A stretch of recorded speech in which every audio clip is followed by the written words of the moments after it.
Okay? Okay, so we're going to do steak tartare, and the way I learned it is that you can do steak tartare with basically any cut of meat. I like hanger steak, which is kind of like flank steak, but it's a little different, but I couldn't get any hanger steak. This is a porterhouse, so you've got the tenderloin and you got the strip side. So I'm going to use the strip side for the steak tartare. Now, the way that I learned to do steak tartare is different from the way that I found it on the internet, which says take a nice fillet and chop it. The way that I learned was to take your cut of steak, for instance a hanger steak, and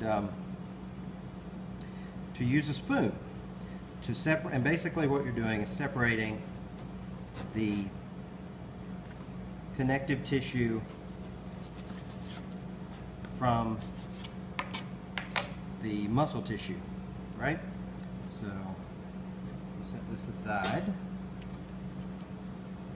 Okay, so I'm going to use a spoon, and you want a nice thin spoon. One that's very thick won't separate very well for you.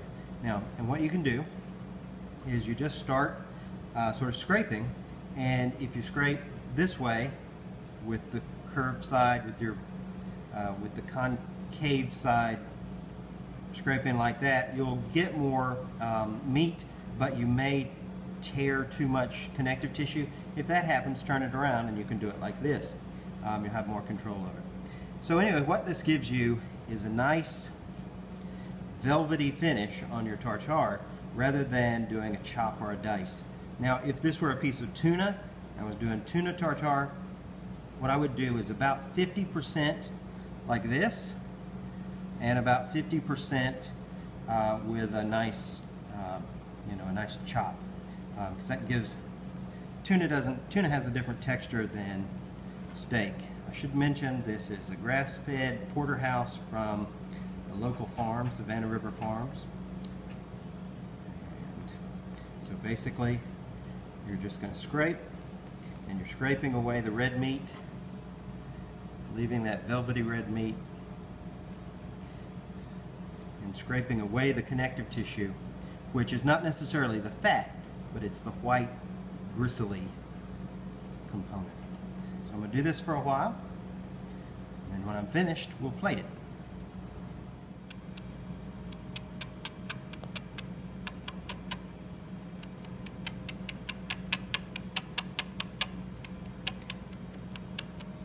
You can see how that red is coming off, leaving that white connective tissue behind.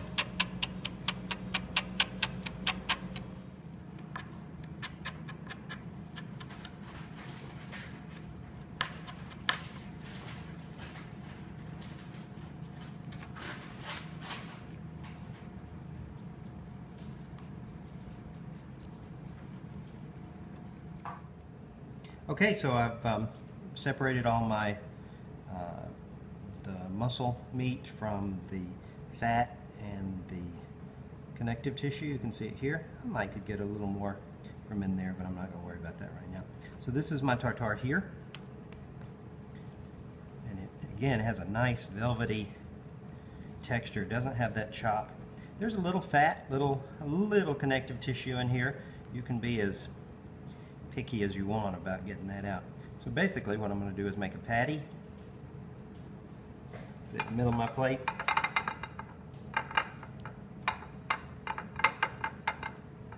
make a dip there,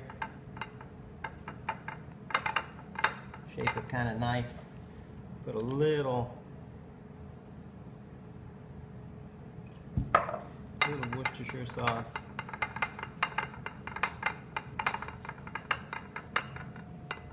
spread that around on there.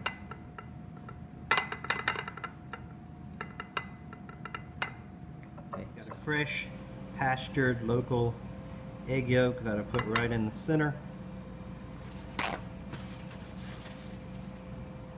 I'll put some sliced baguette down here. You can look online for all sorts of things that you might want to serve with your tartare,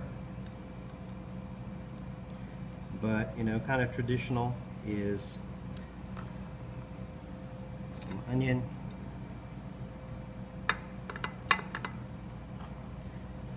we're going to do some garlic,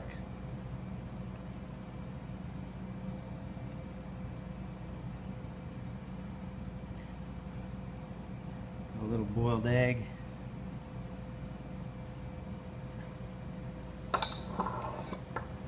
and then my favorite that you gotta have, some capers. And so basically to eat it, what you do is mix up the egg and the tartare, put it on a piece of bread with anything else you'd like, and let's put a little black pepper on everything just to make it look nice. And that's it. That's steak tartare.